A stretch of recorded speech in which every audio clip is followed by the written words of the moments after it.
Em 5 segundos, começa o programa Na Trilha do Vinho. Um oferecimento: Café Mantissa, um café naturalmente doce.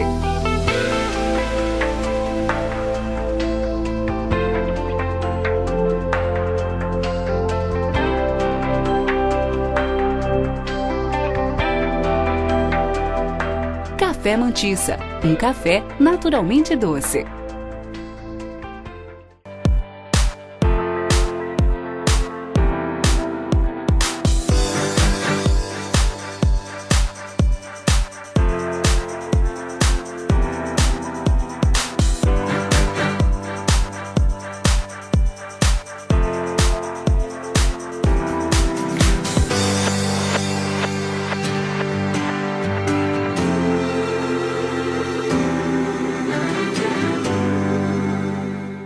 Muito boa noite, amigos da trilha. Estamos começando mais um programa Na Trilha do Vinho e hoje, sem entrevistado, dando continuidade para você aquelas dicas de vinhos. Para você que de repente ainda tem dúvidas, mande-nos um e-mail, programa@natrilhadovinho.com.br.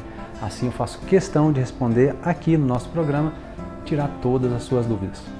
Hoje a gente vai falar um pouquinho do processo, ainda do processo de produção do vinho, e depois nós vamos aprender a degustar tecnicamente esse produto de Baco. Antes de falar do processo de produção, vamos entender um pouquinho da uva lá na parreira, ok? Existe o que a gente chama de ciclo vegetativo da videira. O que é isso? É o período onde o enólogo trabalha arduamente em cima da videira para que a uva, ao ser colhida, atinja o seu ápice. E esse ciclo ele dura aproximadamente 150 dias, em média 150 dias. Isso depende da região, depende da variedade da uva, né? E tem algumas características de clima, solo, mas na média 150 dias. Muito bem. Na primavera é quando o enólogo pode adicionar, por exemplo, cobre, zinco, e essa substância visa combater algum tipo de parasita, por exemplo, doenças, enfim, para beneficiar o solo mesmo, né? Também o enólogo nesse período faz algumas podas. O que são essas podas? É um equilíbrio entre a planta e o meio ambiente. Por exemplo, ele faz um espaçamento entre os ramos para que o solo consiga distribuir os nutrientes de forma uniforme, né? Ele também diminui o tamanho dos ramos para que o nutriente chegue mais rapidamente tanto à planta quanto ao fruto. Já no verão começa a formar o fruto, quando começa a surgir ali os primeiros cachos, né? E aí tem que ter um controle de qualidade muito intenso. Por exemplo, pode haver alguma poda de tirar uma quantidade excessiva de cachos que possa ter surgido nesse período. Esse tipo de poda, quando corta, tira um pouco de cacho, chama-se poda verde, né? E aí vai ter uma maior concentração de nutrientes do solo nesses cachos que vão ficar lá. Também tem no verão o período da maturação, onde as uvas que inicialmente estavam verdes, elas vão amadurecer. Vai formar também na uva tinta a cor, né? A cor está lá na casca da uva.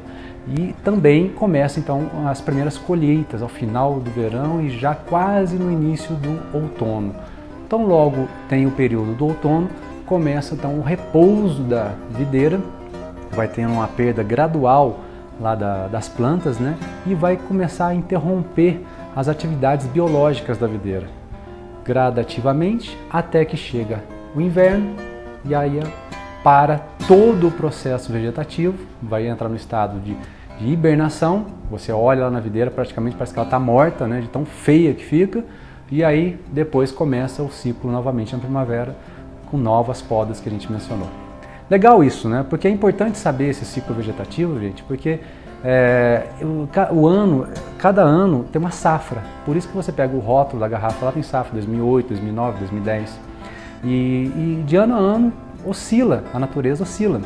Então pode acontecer de um ano chover mais, o ano chover menos, fazer mais frio, mais calor, né? E o enólogo tenta controlar dentro dessas variações nas estações do ano para conseguir ter o ápice da uva, para ter o melhor vinho, também o melhor rendimento para vinhos de qualidade.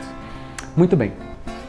Depois do processo do cuidado com a uva, vamos entender como é feito o vinho tinto. Então, primeiro tem a colheita, e aí existem alguns métodos de colheita, né? Existe o método de colheita industrial, né? Que você vê grandes indústrias começam a sacar lá de forma bem rústica a quantidade de uvas, que o enólogo depois vai ter um desafio de fazer um vinho de qualidade, mas ele consegue ter uma escala. E tem o cuidado manual, que é quando você vai lá com a tesourinha cortando cacho por cacho. O ideal é transportar essas uvas em caixas de até 25 quilos. Para quê? Para que não haja um esmagamento da própria uva e quando rompe a pele, ali começa a fermentação. Se romper a pele e começar a fermentação, vai fermentar fora do silo e com certeza pode comprometer a qualidade do vinho. Quando essas caixas chegam lá na vinícola, começa um processo de desengasse.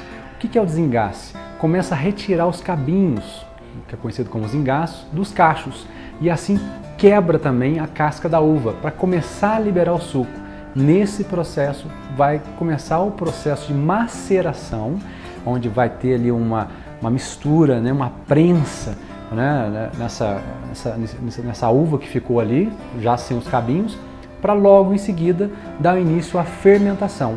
O que é a fermentação? Tanto as cascas das uvas quanto o mosto, eles vão ser colocados em silos, né, uma espécie de uma cuba de aço inox, ou também pode ser em madeira, né? Muita gente ainda utiliza madeira, mas o mais clássico hoje, o que a gente chama de novo mundo, se utiliza o aço inox, onde algumas leveduras, que são seres vivos, vão se alimentar, é um tipo de fermento, né? Vão se alimentar do açúcar do fruto e vai transformar esse açúcar em álcool. Depois desse período de fermentação, que o produto vai ganhar o álcool e assim já está nascendo o vinho, existe um processo de remontagem. Por quê? Porque durante o processo de fermentação, o líquido ele fica embaixo e em cima ele cria uma crosta, né, que é o que conhecido também como o chapéu do processo. É onde as cascas elas flutuam na superfície da cuba. O que acontece? Existe ali uma máquina que vai bombear o líquido, todo aquele líquido que está por baixo, por cima. E ele vai lavar a superfície para extrair a maior quantidade de cor que está preso lá na casca, de aromas e principalmente dos taninos. Passado esse processo já fermentado e já feito essa remontagem, vai haver o processo de envelhecimento para o caso de vinhos que serão envelhecidos, ou que aí pode ir lá para os tonéis de madeiras, né? Ou se não, é um vinho jovem, um vinho que está pronto, já vai direto para o engarrafamento. Muito bem, então os processos é colheita, desengasse, maceração, fermentação, remontagem, envelhecimento e engarrafamento. Esses são os processos para o vinho tinto. E como é que é feito o vinho branco? O vinho branco é muito parecido, vai divergir poucas coisas. Também tem a colheita. Logo lá no início existe um controle de qualidade também, onde as uvas vão ser selecionadas, né? Há também o processo lá de desengasse, o processo de prensagem e a fermentação. Pós-fermentado, não vai ter aquela remontagem, porque o vinho branco não tem a cor, né? Então o que vai acontecer? Vai ter um processo de filtragem. A proposta do vinho branco é leveza. Então a maior parte dos produtores utiliza a filtração para classificar o vinho. E ele também vai retirar aquelas partículas que ficam em suspensão. E são muito poucos vinhos brancos, pessoal, que dá decantação, viu? Mas raros, raríssimos mesmo. Já os vinhos tintos, grandes vinhos, têm o processo de decantação. Alguns vinhos brancos podem sofrer envelhecimento, outros vão direto para o engarrafamento. Então a grande diferença da produção do vinho branco para o vinho tinto é que enquanto o vinho tinto ele vai ser remontado, né, para bombear, para extrair mais tanino, mais cor, mais aromas, o vinho branco não. O vinho branco ele é filtrado para dar leveza, até porque o vinho branco não tem tanino. Gostou dessas dicas? Muito bem. Não esqueça de mandar o e-mail para a gente para tirar suas dúvidas. programa@natrilhadovinho.com.br. A gente vai para o intervalo, daqui a pouquinho a gente volta. Na Trilha do Vinho, brinde esta aventura.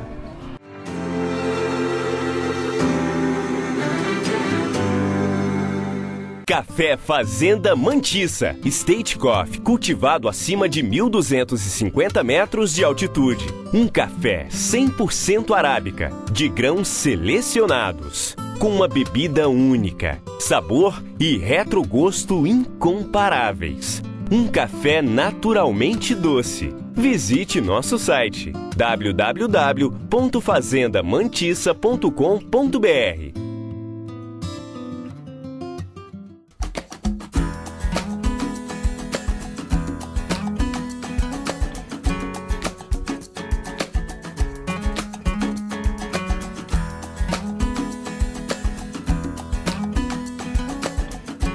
Quer saber tudo sobre vinhos? Venha na Trilha do Vinho, uma loja especializada com mais de 300 rótulos e produtos gastronômicos de diversas regiões do mundo. Acesse natrilhadovinho.com.br. Curta também a nossa página no Facebook. Confira nossas degustações e adquira nossos produtos. Para Poços, o frete é grátis. Rua Junqueiras 500, loja 15, Passo das Águas, Shopping.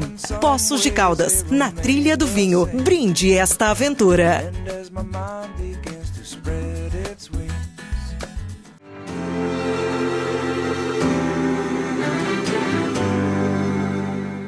Muito bem, amigos da trilha, voltamos agora para o segundo bloco, nesse bate-papo gostoso sobre vinhos. Falamos do processo de produção, falamos da importância do ciclo vegetativo da videira para formar cachos, né, bem consistentes para ter grandes vinhos, a importância da safra. E agora vamos falar um pouquinho sobre a degustação do vinho. É muito fácil para as pessoas provar o vinho e entender, mas é muito difícil expressar essas sensações, principalmente para uma pessoa amadora, aquela pessoa que de repente ainda não tem uma confiança, né, mas sabe provar o vinho, sabe curtir o vinho e não consegue falar. Os vinhos, eles diferem uns dos outros em cor, aromas e sabores. Por isso a gente vai dividir então a nossa análise do vinho em 3 formatos: exame visual, exame olfativo e exame gustativo. No exame visual, a gente vai conseguir observar a cor, a nuance, a limpidez e o brilho do vinho. Dessa forma a gente vai tentar dar notas para esse vinho, para a gente classificar. Quando comparar um vinho com outro, saber como está a observação visual desse vinho. Já no exame olfativo, que a gente também conhece como o nariz do vinho, a gente percebe que os aromas podem ser agradáveis ou desagradáveis, mais ou menos intensos, mais ou menos complexos. Isso pode modificar de acordo com o tipo de vinho ou da qualidade que esse vinho está te oferecendo. Então, a gente tem que ter treino, a gente tem que provar, sentir o vinho. E aí, gente, é uma explicação técnica de por que fazer esse demitura aqui, por que não encher a taça até a boca. É importante você colocar vinho até a metade da taça, porque você precisa dessa parte superior aqui para você fazer esse demitur, que quando você faz esse giro aqui na taça, você desprende os aromas. E aí você consegue sentir tudo aquilo que o vinho pode te oferecer na análise olfativa. E a gente vai falar sobre isso agora. O exame gustativo, que vai revelar também o equilíbrio dos diferentes sabores que vários vinhos podem te oferecer. E também sensações como a astringência, untuosidade, calor e o próprio sabor em si do vinho. Vamos começar, antes da gente fazer essa prova, vamos entender um pouquinho o vocabulário do vinho. Algumas expressões, tanto para análise visual, quanto para análise olfativa, quanto para análise gustativa. Dentro da análise visual que nós vamos olhar, tem as lágrimas. O que são as lágrimas dos vinhos? Isso é presente assim, em boa parte do vinho que está relacionado à quantidade de álcool, né? Também pode-se falar assim, a untuosidade do vinho. Tem o brilho. O que é esse vinho? Esse vinho é um vinho brilhante. Ele apresenta uma excelente limpidez, né? E também pode estar relacionado à acidez. Né? Um bom brilho pode estar relacionado à acidez. Um vinho límpido, gente, é um vinho perfeito em transparência. Né? Não pode ter nenhum tipo de matéria em suspensão. Né? O produtor, quando ele fizer o vinho, tem que ter o cuidado de não deixar nenhum tipo de matéria orgânica, né, sobre a bebida. Perlage é uma expressão para as borbulhas do espumante. Né? Você não vê gás, você não vê borbulhas num vinho. Né? É comum você falar assim, esse vinho é um vinho espumante. O que é um espumante? É aquele vinho que tem a liberação do gás carbônico. Para o vinho que não tem a borbulha, ele é conhecido como um vinho tranquilo, ou seja, não tem nenhum tipo de efervescência. Na cor do vinho, os vinhos são classificados como vinho branco, rosé e tinto. E aí ele tem diferentes tipos de classificações. Por exemplo, os brancos podem vir desde aquele esverdeado, né? Um amarelo palha, ele vai indo, vai evoluindo. À medida com que vai passando o tempo, ele vai evoluindo até chegar no alaranjado. O rosé, ele começa no rosé pálido e vai terminar lá no cereja, no clarete. E os tintos, ele começa naquele roxo, num púrpura bem intenso e vai terminar no alaranjado. Daqui a pouquinho a gente vai falar um pouco sobre isso daí. Na análise olfativa, trazendo a taça no nariz, a gente tem Bom, primeiro, fala assim, vamos ver o nariz do vinho. O que é essa expressão nariz do vinho? É um conjunto de aromas que se desprendem do vinho. Assim, um vinho com um grande nariz significa que é um vinho rico em aromas, tem uma complexidade enorme de aromas. Muito bem. O que são esses aromas que a gente vai perceber? A gente pode classificar isso em 3 categorias. Tem os aromas primários, que são os aromas que provêm diretamente das uvas. Muitas uvas são ricas, né, nesses aromas primários. Quando a gente está falando de uvas, nós estamos falando de uvas viníferas, ok? Por exemplo, a Moscatel, a Sauvignon Blanc, a Gewürztraminer, você percebe nitidamente os aromas primários, aqueles aromas que vêm característicos da própria uva. Muito bem. Os aromas secundários são aromas que são formados durante a fermentação do vinho, por uma ação de leveduras, né, que vão, tipo assim, enzimas, né, que vão dar notas. Daqui a pouquinho a gente vai falar de algumas características desses aromas secundários. Vou dar um exemplo assim, banana, baunilha, né, esmalte, né, verniz. Isso você percebe, mas isso aqui está aqui na bebida? Não, isso não está. Isso provém de um processo durante o processo de fermentação, tanto em inox quanto na própria madeira.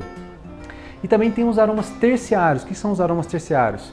São os aromas que ganham, são os vinhos que ganham muitos aromas ao longo dos anos, principalmente aqueles vinhos que têm um grande potencial de envelhecimento.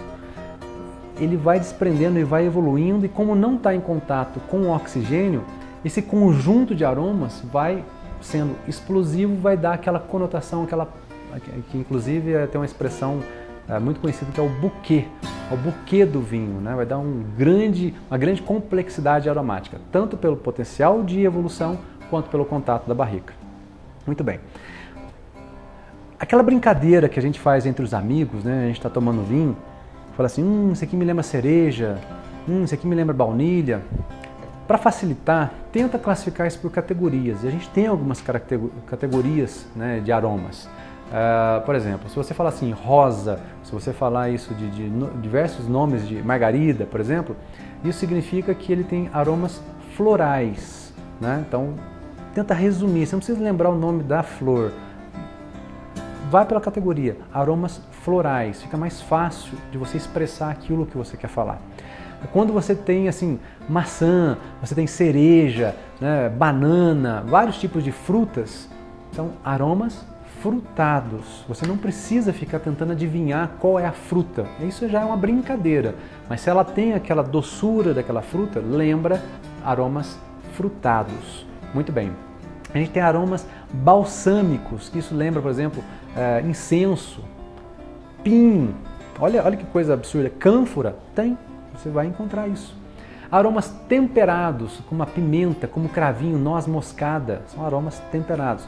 Você vai também aromas animais, empireumáticos, vegetais. Às vezes você pega assim muita folha, tem gente que fala assim, eu tô sentindo aqui aroma folha do bosque, né? Pimentão, olha quanta coisa a gente pode encontrar numa complexidade aromática, né? E também tem a terceira análise, que é a análise gustativa. Então, algumas palavras que os degustadores, os enófilos, falam muito sobre a análise gustativa são: esse aqui é um vinho robusto. O que é um vinho robusto? É um vinho bem constituído de taninos, que a gente já falou na aula anterior, o que são taninos, né?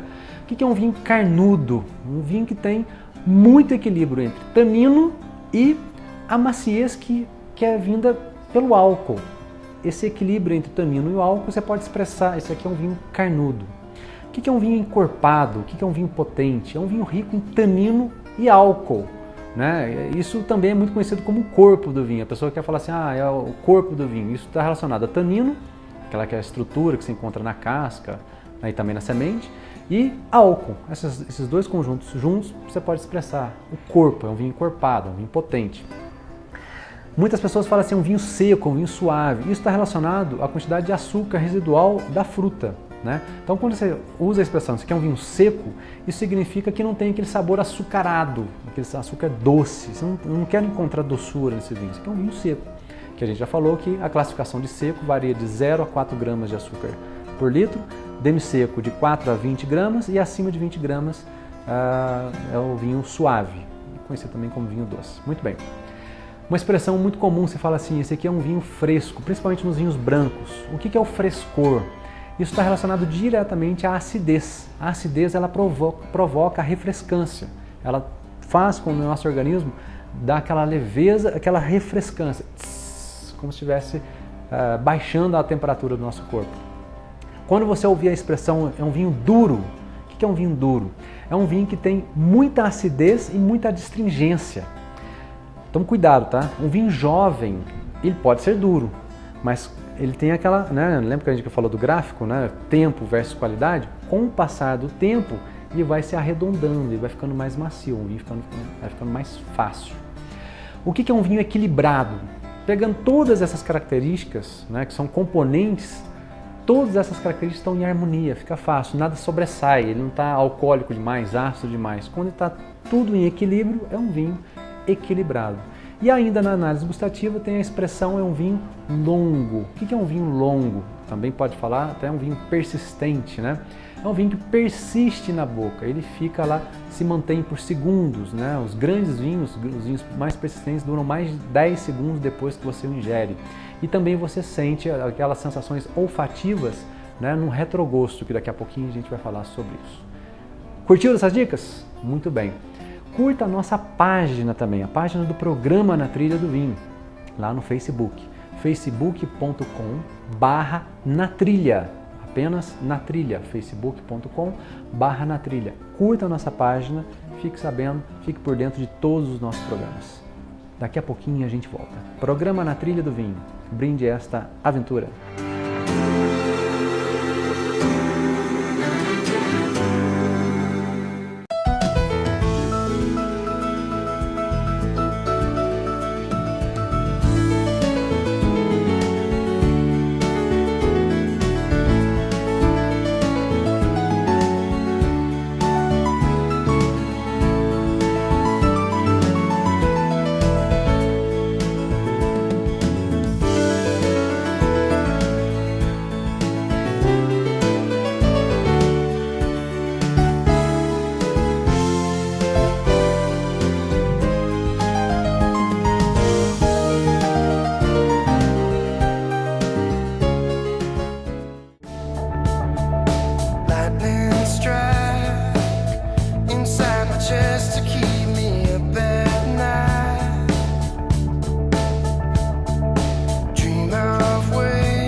Garra Peugeot, a gente se encontra aqui.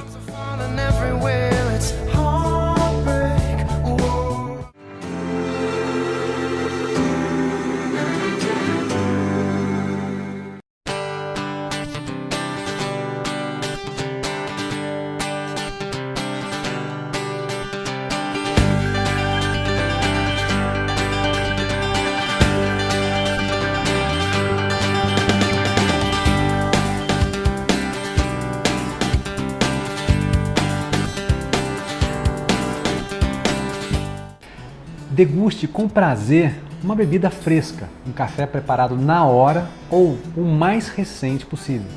A característica do café é de ir se deteriorando lentamente e por isso um café preparado há mais tempo não tem o mesmo sabor agradável como um café fresco. Para fazer o café no coador de pano, coloque o pó de café na água quente antes de entrar em ebulição. A gente já falou isso aqui nas dicas. A ebulição entra a aproximadamente 90 graus. Você vai mexer o café com uma colher de pau até fazer um creme na superfície do seu recipiente. A colher de pau também não pode ser utilizada para outras finalidades, sempre de uso exclusiva para a preparação do seu café. E também não utilize jamais jamais buchas com sabor. Você tenta sempre lavar essa colher de pau com um detergente neutro, assim você não vai interferir no sabor do seu café. Café Mantissa, um café doce por natureza. Na Trilha do Café, oferecimento Café Mantissa, um café naturalmente doce. Amigos da Trilha, voltamos agora para o terceiro bloco, onde eu quero apresentar para vocês uma ficha de avaliação. Eu comecei aqui até a dar algumas notas já para esse vinho, né? E eu vou deixar para o próximo programa. Você que quer receber essa ficha e no próximo programa fazer uma avaliação do vinho que estiver aí com você, me mande um e-mail, programa@natrilhadovinho.com.br, e eu encaminho esse arquivo aí para você. Isso aqui é uma ficha onde nós vamos aplicar aquilo que a gente viu no bloco anterior, que é a análise visual, olfativa, gustativa. Na análise visual, nós vamos dar 10 pontos. 5 pontos para o aspecto, que envolve limpidez, transparência, viscosidade, brilho e perlagem. E 5 pontos para a intensidade de cor, onde 5 pontos, nota 5 adequado, 4 regular, 3 duvidoso e 2,5 incorreto. Como avaliar isso daqui?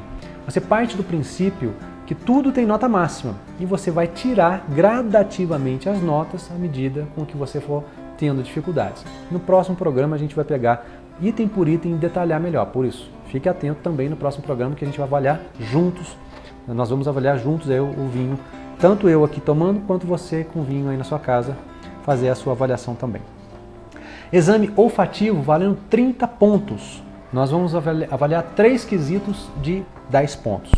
Qualidade, complexidade e intensidade. A qualidade está relacionada a algum aroma agradável ou desagradável. Percebeu um aroma desagradável? Pode ter a certeza que esse vinho vai estar comprometido. Complexidade, lembra que a gente falou de aromas primários, secundários e terciários? Nós vamos avaliar aqui. E intensidade, como é que está a intensidade desses aromas, a presença dos aromas? Fraca, média, intensa? Vamos dar nota 10 excepcional, 9 ótima, 8 boa, 7 média, 6 pequena e 5 nenhuma, os 3 quesitos. Vamos dar 40 pontos para a análise gustativa. E aqui nós vamos dividir as notas por grupos. Olha, 4 grupos com nota 5 e 2 grupos com nota 10. Então nós vamos ter 4 vezes 5, 20, mais 2 notas com nota 10, mais 20, 20 com 20, 40. O primeiro grupo de notas 5, 4 quesitos: acidez, tanino, amargor e corpo. Lembra que a gente na nossa língua a gente tem o doce, salgado, ácido e amargo. Então a gente sente tudo isso e essas junções vão dar as notas, se está adequada, boa, média ou baixa. A gente vai avaliar isso, nota 5, 4, 3 ou 2,5. E 10 pontos para cada análise de qualidade e a complexidade gustativa. A gente fala isso na próxima aula. Finalmente, os 20 pontos, que é o exame final. É o equilíbrio harmônico, valendo 10 pontos, e a persistência desse vinho na sua boca. Quanto mais tempo ele persistir, melhor a qualidade do seu produto. Assim você vai somar todas as notas, no final você vai dar a soma e aí você vai começar a comparar os seus vinhos para saber se esse vinho é melhor ou pior do que o anterior. E claro, também como uma diversão, uma brincadeira, e isso aqui é sério, né? Mas vamos tomar cuidado para não nos tornarmos os famosos enochatos, apenas para a gente fazer uma avaliação correta para saber se aquilo, todo aquele cuidado que teve desde lá da primavera, do início do ciclo, o fruto amadurecendo, todo o ciclo, processo de produção do vinho, guarda, transporte, para até chegar aí na sua taça, foi preservado, e aqui você consegue fazer essa avaliação. Gostou do nosso programa de hoje? Um pouco intenso, né? A gente vai trabalhar sempre aí dando dicas para vocês, para que a gente possa repetir. Não esqueça, mande a sua dúvida, programa@natrilhadovinho.com.br. Curta também a nossa página lá do Facebook, facebook.com/natrilha, apenas na trilha. Curta e aí você vai ficar sabendo de tudo que a gente está fazendo aí para o nosso programa. Bom, pessoal, assim a gente termina mais um programa. Espero que vocês tenham gostado. Fiquem com Deus. Na Trilha do Vinho, brinde esta aventura.